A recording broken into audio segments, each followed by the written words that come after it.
Assalamualaikum warahmatullahi wabarakatuh. Hello everyone, welcome back to our geography class. Untuk pertemuan sebelumnya kita belum ada membahas materi, jadi untuk pertemuan kali ini kita langsung ke materi ya. Kali ini kita akan membahas tentang peta penginderaan jauh dan sistem informasi geografis atau SIG. Untuk peta PJ dan SIG ini sebenarnya sudah dipelajari di kelas 10, cuman kita ulas lagi untuk mengingatkan ya. Untuk sistematikanya, jadi penginderaan jauh itu nantinya akan menghasilkan citra sebagai outputnya. Selanjutnya citra akan diolah dengan SIG sehingga hasilnya atau outputnya berupa peta. Selanjutnya peta. Peta adalah gambaran permukaan bumi yang ditampilkan pada suatu bidang datar dengan skala tertentu. Nah, di sini ada keywordnya yang di bold, itu gambaran permukaan bumi bidang datar dengan skala tertentu.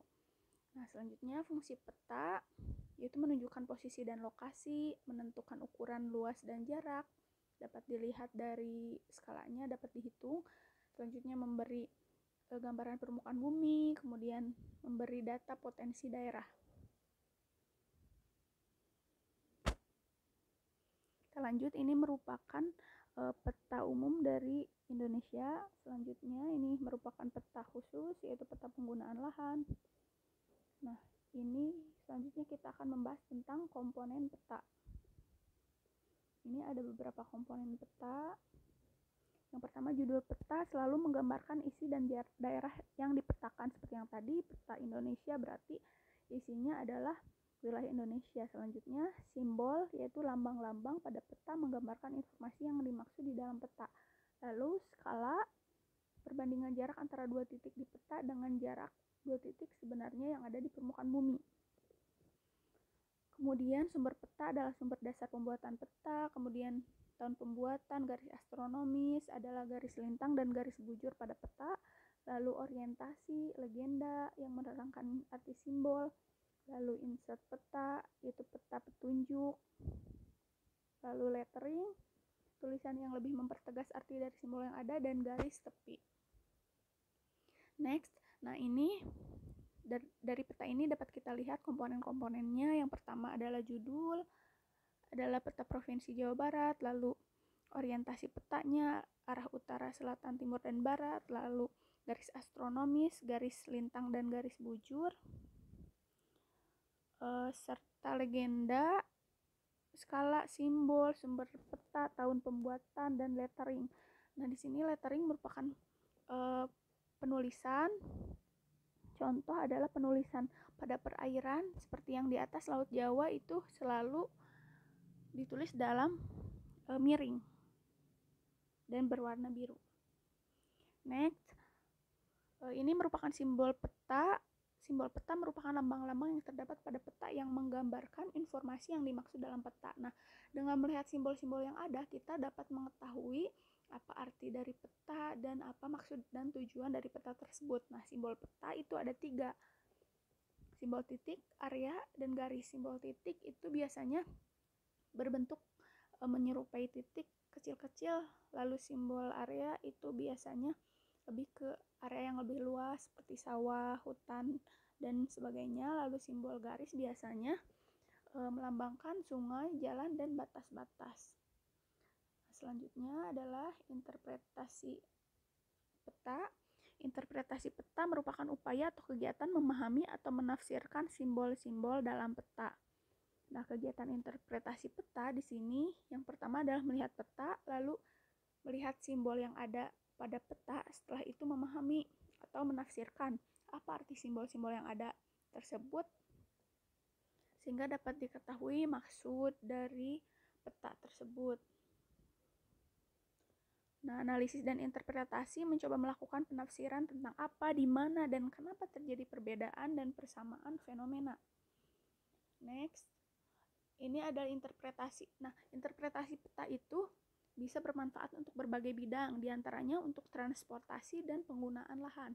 Yang pertama adalah untuk jaringan transportasi. Di sini ada transportasi darat, laut, dan udara. Nah, dari peta ini, mari kita interpretasi. Yang pertama kita akan Pretasi adalah komponen petanya semuanya lengkap di sini. Lalu setelah itu penggunaan lahan apa saja yang ada di sini ada di simbol. Karena ini merupakan peta transportasi, jadi langsung saja kita ke unsur transportasi seperti jalan, jalur trayek angkot, dan pangkalan ojek dan pangkalan beca. Seperti itu dapat dilihat pada peta dengan melihat simbolnya. Nah, dari peta transportasi darat tersebut dapat kita interpretasi dan ketahui jaringan jalan di wilayah tersebut. Wilayah mana saja yang lebih mudah diakses, serta fasilitas transportasi apa saja yang ada. Nah, dari peta yang tadi kita dapat melihat wilayah yang gampang diakses adalah wilayah pada jalan utama atau arteri. Karena terdapat jalur trayek angkot dan pangkalan atau fasilitas transportasi lain. Selanjutnya adalah peta rancangan arsitektur tol laut Indonesia. Di sini kita dapat melihat pelabuhan, lalu pelabuhan utama dan pelabuhan lain, lalu jalur utama tol laut. Nah, dari peta ini kita dapat mengetahui di mana saja letak pelabuhan serta dari mana ke mana jalur utama tol laut. Sehingga kedepannya dapat digunakan untuk target pembangunan utama transportasi laut seperti itu. Selanjutnya interpretasi peta transportasi udara. Di sini dapat kita lihat bahwa terdapat bandar udara di beberapa wilayah. Jadi kita dapat mengetahui di mana saja lokasi bandar udara serta rute penerbangan domestik dari kota mana ke kota mana serta mobilitas penduduk dari kota mana ke kota mana seperti itu. Nah, dari peta transportasi udara tersebut kita dapat menginterpretasi mobilitas penduduk antar kota dan pulau melalui jalur udara. Sehingga kita dapat mengetahui di mana saja lokasi bandara dan rute penerbangan antar kota. Untuk selanjutnya digunakan untuk pembangunan bandara seperti itu. Next. Nah, selanjutnya interpretasi peta terkait penggunaan lahan. Di sini ada untuk mengetahui jenis-jenis penggunaan lahan di suatu wilayah, lalu mengetahui potensi lahan dan mengetahui perubahan lahan. Selanjutnya, mari kita interpretasi peta penggunaan lahan berikut. Karena ini peta penggunaan lahan, jadi langsung saja kita fokus ke penggunaan lahannya. Nah, di sini ada 4 penggunaan lahan, yaitu pemukiman, sawah, pabrik, dan lahan kosong. Dapat dilihat. Yang mendominasi adalah penggunaan lahan sawah, selanjutnya pabrik, lalu pemukiman dan lahan kosong. Di sini dapat dilihat bahwa ternyata pabrik itu berlokasi di dekat dengan sawah. Nah, ini bisa saja terjadi alih fungsi lahan sawah menjadi pabrik karena memang lokasi pabriknya berada di antara sawah seperti itu. Mungkin saja ini dulunya penggunaan lahannya merupakan sawah, hanya sawah dan pemukiman saja tanpa ada pabrik. Tapi karena ada perkembangan, jadi lahan sawah dialihfungsikan menjadi pabrik seperti itu. Nah, kita juga dapat mengetahui ini pemukiman, lokasinya selalu berdekatan atau mengikuti dari jalur jalan seperti itu. Nah, selanjutnya penginderaan jauh. Penginderaan jauh adalah suatu pendekatan yang digunakan untuk memperoleh informasi atau data objek, daerah, fenomena melalui analisis dan interpretasi tanpa menyentuh langsung objek tersebut.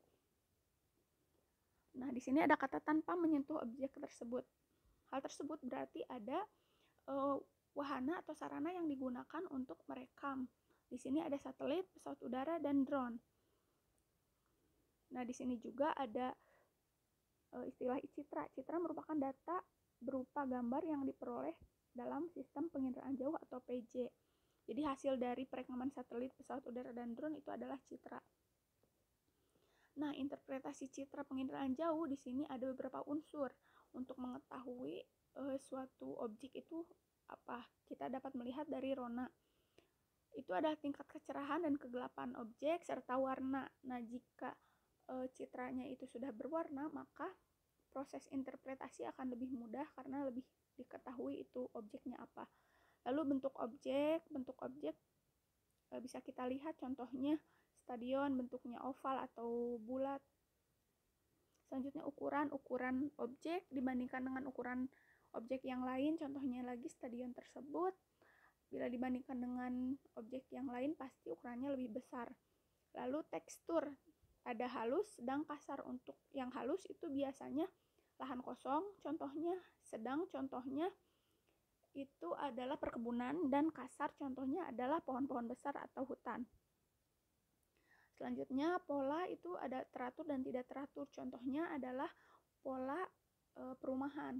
Perumahan biasanya polanya teratur dengan ukuran yang sama dan bentuk yang sama. Selanjutnya bayangan objek, lalu situs, yaitu kedudukan objek terhadap objek lain, contoh pola pemukiman memanjang sejajar dengan jalan. Lalu selanjutnya asosiasi atau keterkaitan antar objek, contohnya adalah misal kita akan menginterpretasi suatu bangunan. Dekat bangunan tersebut ada rel kereta, berarti ada keterkaitan antara objek tersebut, bahwa kereta berasosiasi dengan stasiun biasanya. Jadi kita dapat menyimpulkan bahwa objek tersebut adalah stasiun. Jadi untuk mengetahui apa itu objeknya, kita dapat menggunakan unsur interpretasi yang ini. Selanjutnya interpretasi citra juga dapat bermanfaat untuk beberapa bidang, diantaranya transportasi juga dan penggunaan lahan. Selanjutnya aplikasi pengolahan citra penginderaan jauh terkait transportasi itu ada untuk perencanaan jaringan jalan, perencanaan rute angkutan, jalur rel kereta, dan bandara dan pelabuhan. Nah, ini penginderaan jauh untuk kajian transportasi itu yaitu penyediaan data penggunaan lahan. Nah, perencanaan transportasi biasanya selalu memerlukan data penggunaan lahan seperti pemukiman, perdagangan, dan fasilitas lain. Hal tersebut karena untuk menentukan bagaimana pola pergerakan penduduk atau mobilitas penduduk, distribusi sarana angkutan, sehingga nantinya dapat digunakan untuk perencanaan transportasi. Selanjutnya pengumpulan data sosial ekonomi dan jumlah penduduk. Penggunaan lahan biasanya menggambarkan kondisi sosial ekonomi, banyaknya fasilitas sosial ekonomi, dan jumlah penduduk. Nah, hal tersebut dapat dijadikan sebagai parameter perencanaan transportasi. Contohnya jumlah penduduk di suatu wilayah itu berdasarkan peta penggunaan lahan banyak. Berarti untuk kedepannya dapat direncanakan transportasi atau pembangunan transportasi seperti jalan ataupun fasilitas yang lain. Selanjutnya, penyediaan data jaringan transportasi, menyediakan data jaringan jalan dan fasilitas transportasi. Nah, yang mana nantinya dijadikan sebagai dasar manajemen dan perencanaan transportasi. Next. Nah, ini citra PJ untuk dasar pembuatan peta. Ini merupakan citra Google Earth. Nah, kita dapat menginterpretasi. Yang pertama dapat kita lakukan adalah contohnya kita akan menginterpretasi warna-warna yang hijau itu dengan rona yang agak gelap, lalu dengan bentuk yang kotak-kotak, ukuran tidak terlalu besar, serta teksturnya agak halus. Nah, itu dapat kita interpretasi bahwa itu merupakan sawah. Selanjutnya ada bentuk yang atau pola yang meliuk-liuk, itu dapat, dan panjang itu dapat kita simpulkan adalah sungai. Selanjutnya, nah karena ini merupakan transportasi, jadi kita akan menginterpretasi bentuk yang memanjang dan lurus itu merupakan jalan. Di sini merupakan dasar pembuatan citranya. Nah, ini hasil citranya, dapat dilihat bahwa jalannya itu ada jalan utama dan jalan lokal. Yang jalan utama itu yang tersedia jalur trayek angkot. Nah, di sini akses yang lebih mumpuni atau yang lebih baik dibanding yang lain merupakan jalan utama. Di sini juga dapat dilihat bahwa di sekitaran jalan itu selalu terdapat pemukiman seperti itu. Oke, selanjutnya interpretasi citra penginderaan jauh terkait tata guna lahan. Nah, tata guna lahan apa sih? Tata guna lahan merupakan sebuah perencanaan dalam penggunaan pemanfaatan lahan pada sebuah daerah agar memiliki fungsinya masing-masing. Bisa juga disebut sebagai peruntukan lahan untuk wilayah tertentu seperti itu. Nah, contoh penggunaan citra penginderaan jauh untuk lahan pertanian, perkebunan, dan sebagainya yang dapat dilakukan dengan menggunakan interpretasi citra. Jadi dengan interpretasi citra kita dapat mengetahui suatu wilayah terdiri dari lahan apa, seperti itu. Selanjutnya, aplikasi pengolahan citra penginderaan jauh terkait tata guna lahan itu bisa digunakan untuk pemetaan penggunaan lahan. Nah, dari citra kita dapat mengetahui lahan-lahan apa saja yang digunakan. Lalu penentuan arahan lahan, contohnya lokasi sumber air untuk menetapkan arahan penggunaan lahan pertanian. Selanjutnya, kajian lahan pertanian dan perkebunan untuk penentuan area yang tepat untuk pertanian.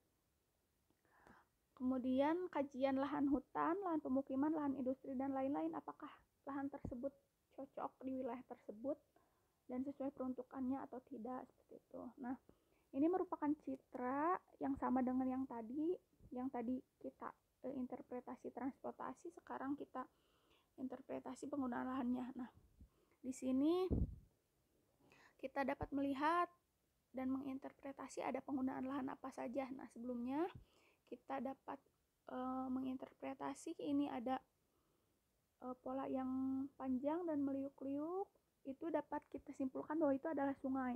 Sementara itu ada bentuk yang memanjang dan lurus dengan rona yang lebih cerah. Nah, itu merupakan jalan. Selanjutnya, untuk penggunaan lahannya, di sini kita akan interpretasi yang warna hijau itu dengan bentuk yang kotak-kotak dengan warna yang gelap, rona yang gelap dan warna hijau, serta ukuran tidak terlalu besar dan teksturnya itu agak halus, dapat kita simpulkan bahwa itu adalah sawah. Nah, dapat dilihat bahwa dalam citra penginderaan jauh ini, sawah itu lebih dominan di antara objek yang lain. Selanjutnya, ini yang putih-putih, bangunan yang putih dan agak luas dibandingkan bangunan sekitarnya atau objek sekitarnya.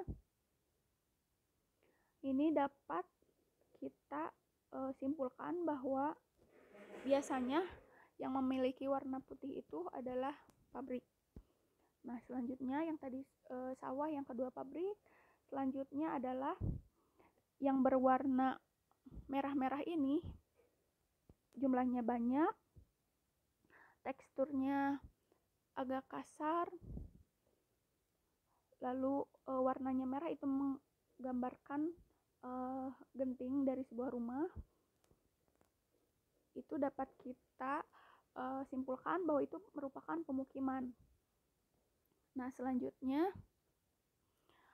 ada di sini sebenarnya ada lahan kosong tapi agak kurang terlihat. Kita langsung saja. Ini merupakan citra PJ, dasar pembuatan petanya kita sudah interpretasi. Nah, setelah kita interpretasi, selanjutnya kita dapat membuat outputnya berupa peta. Nah, seperti ini. Peta penggunaan lahan. Dari citra sebelumnya kita dapat mengetahui bahwa didominasi oleh sawah. Di sini juga sama, didominasi oleh sawah. Lalu yang kedua terbesar itu adalah pabrik, sama di sini juga pabrik. Lalu ada pemukiman. Dapat dilihat dari citra bahwa pemukiman selalu mendekati dengan jalan. Nah, di sini juga sama. Setelah diinterpretasi, hasil outputnya seperti itu. Nah, jadi citra penginderaan jauh dapat kita interpretasi, selanjutnya kita olah, dan akhirnya outputnya berupa peta penggunaan lahan. Nah, seperti yang ada di citra tadi, penggunaan lahannya ada 4 di sini. Selanjutnya, sistem informasi geografi atau SIG. SIG adalah sistem berbasis komputer yang digunakan untuk menyimpan, mengolah, dan menganalisis informasi geografis. Nah, SIG digunakan sebagai alat untuk melakukan analisis, membuat keputusan yang akurat, memproduksi peta. Selanjutnya, komponen utama SIG yaitu sumber daya manusia sebagai operator atau user, lalu sistem komputer terdiri dari hardware dan software, data, lalu prosedur. Nah, dari gambar ini kita dapat melihat di situ ada berlayer-layer berupa data. Yang paling bawah itu data wilayah, lalu yang kedua data distrik, lalu yang ketiga data jalan. Nah, dari ketiga data tersebut kita dapat mentumpang tindih atau melayerkan atau menjiplaknya sehingga muncul data baru, yaitu data penggunaan lahan. Itu merupakan salah satu analisis dari SIG, yaitu analisis overlay. Selanjutnya, manfaat SIG untuk potensi wilayah.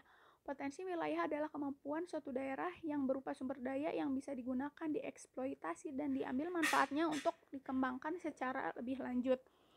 Jenis potensi wilayah yang pertama, sumber daya alam atau SDA, lalu sumber daya manusia, pariwisata, sarana prasarana wilayah, air, listrik, dan jalan, lalu transportasi.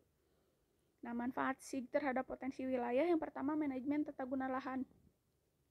Nah, dari data-data yang ada, contohnya tadi seperti data citra, kita dapat mengetahui bahwa di suatu wilayah memiliki berbagai lahan atau penggunaan lahan dari suatu wilayah, sehingga dapat di manajemen tata guna lahannya.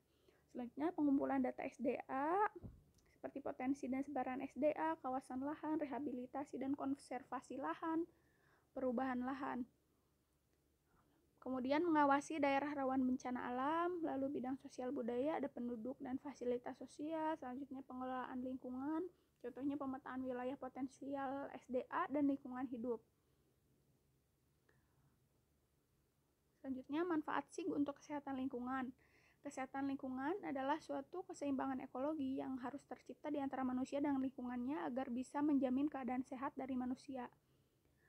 Ruang lingkup kesehatan lingkungan terdiri dari penyataan air dan udara, pengamanan limbah padat cair dan gas, pengamanan radiasi, pengamanan kebisingan, dan pengamanan vektor penyakit. Pemanfaatan SIG terhadap kesehatan lingkungan ada menyediakan informasi tentang penyedia pelayanan kesehatan dari berbagai data. Salah satunya adalah peta yang telah diproses. Itu nanti kita dapat mengetahui di mana saja fasilitas kesehatan serta bagaimana kondisi fasilitas kesehatan yang ada di suatu wilayah. Setelah itu, mengawasi dan menganalisis penyebaran penyakit berbahaya. Nah, dari data yang ada, data sebaran penyakit yang ada di suatu wilayah, kita dapat mengetahui sebaran penyakitnya di wilayah mana saja sehingga dapat nantinya dilakukan penanggulangan. Lalu menginvestigasi masalah dan risiko kesehatan di masyarakat, memonitor status kesehatan masyarakat, membantu menanggulangi bencana. Nah, ini dari data-data yang ada dapat diolah dengan SIG, nantinya akan outputnya itu dapat digunakan untuk memetakan wilayah-wilayah mana saja yang terdampak bencana, serta nantinya akan digunakan untuk bagaimana penanggulangan dari bencana tersebut. Selanjutnya, menyediakan informasi tentang aksesibilitas dan ketersediaan air. Nah, ini ada sekian materi hari ini, tapi ini akan ada penjelasan untuk tugas, interpretasi peta dan citra. Nah, ketentuan tugasnya, tugas per kelompok, satu kelas dibagi 5 kelompok, pembagian kelompok sesuai urutan absensi agar lebih mudah. Jadi untuk kelompok 1 absensi 1-7, kelompok 2 absensi 8-14, dan selanjutnya. Per kelompok akan diberi satu peta penggunaan lahan dan satu citra penginderaan jauh. Silakan nanti keduanya diinterpretasi atau ditelaah. Nanti hasil interpretasinya dapat ditulis tangan ataupun diketik.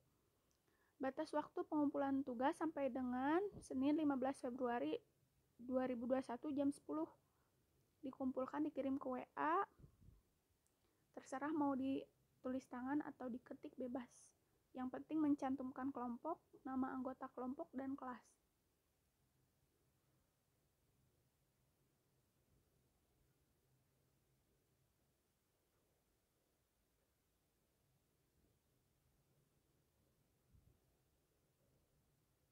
Mohon maaf tadi ada gangguan. Nah, next. Untuk tugas interpretasinya, ini Ibu akan contohkan cara-cara interpretasinya ya. Untuk interpretasi citra, pertama-tama kita lihat dulu komponen peta, apakah lengkap, ada apa saja komponen peta pada peta yang milik kalian.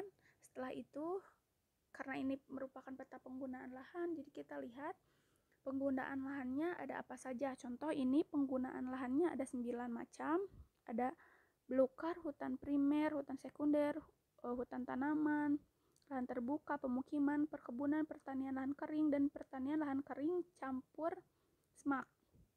Nah, ada 9 di sini. Selanjutnya, kita dapat melihat penggunaan lahan dominan di sini adalah pertanian lahan kering. Selanjutnya, berdasarkan luas lahannya, kita dapat mengurutkan. Yang pertama terbesar adalah pertanian lahan kering, kemudian hutan sekunder, lalu hutan tanaman, setelah itu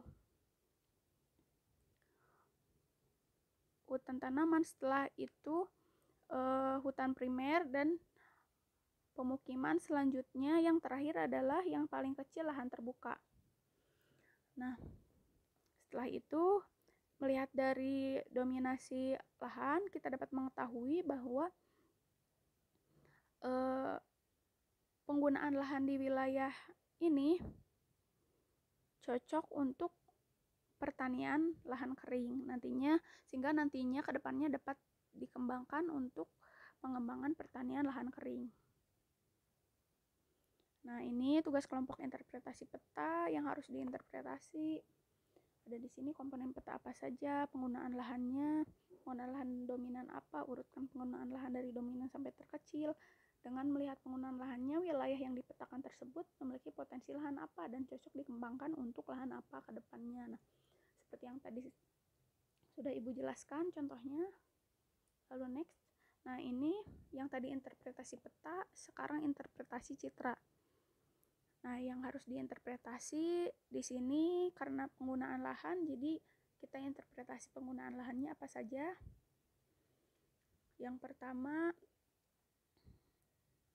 itu yang berwarna hijau dengan rona gelap dan bentuk kotak-kotak. Itu dapat kita simpulkan bahwa itu merupakan sawah. Selanjutnya yang berwarna putih itu merupakan pabrik. Yang berwarna merah itu menggambarkan genting dari rumah-rumah, berarti itu merupakan pemukiman. Lalu yang dengan pola meliuk-liuk dan panjang itu merupakan sungai. Selain itu bentuknya memanjang dan lebih lurus serta ronanya lebih cerah, itu merupakan jalan. Selanjutnya ini ada di tengah pemukiman lahan-lahan kosong. Nah, sehingga dapat kita lihat bahwa jenis penggunaan lahan dari wilayah ini merupakan sawah, didominasi oleh sawah, lalu pabrik, pemukiman, dan lahan kosong. Selanjutnya, dengan melihat dari citra ini, kan tadi didominasi oleh sawah, berarti hasil dari interpretasinya kita dapat mengasumsikan bahwa wilayah ini merupakan wilayah atau lahan pertanian, sehingga kedepannya dapat dikembangkan sebagai lahan pertanian, dikembangkan untuk pembangunan di pertanian seperti itu. Selanjutnya ini pabrik itu posisinya ada di dekat pemukiman dan dekat sawah juga. Nah, bisa jadi sebelumnya pabrik itu tidak ada Dan karena ada perkembangan sehingga pabrik ini didirikan di lahan sawah, sehingga lahan sawah berkurang dan terjadi alih fungsi penggunaan lahan sawah menjadi pabrik. Nah, tugasnya ini jelaskan jaringan jalannya seperti apa.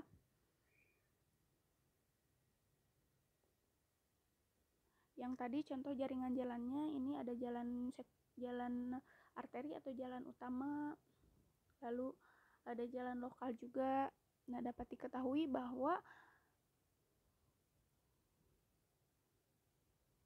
sepanjang jalan itu rata-rata ada pemukiman mengikuti jalan. Yang harus diinterpretasi jaringan jalannya seperti apa, penggunaan lahannya apa saja, penggunaan lahan dominan, lalu urutan penggunaan lahan. Nah, dengan hasil menginterpretasi penggunaan lahannya dari citra, wilayah yang ada di citra kalian memiliki potensi lahan apa saja dan kira-kira cocok dikembangkan untuk lahan apa ke depannya, seperti itu.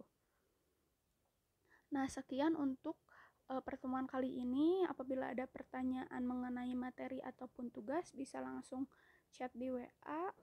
Terima kasih atas perhatiannya. Sehat selalu. Wassalamualaikum warahmatullahi wabarakatuh. See you.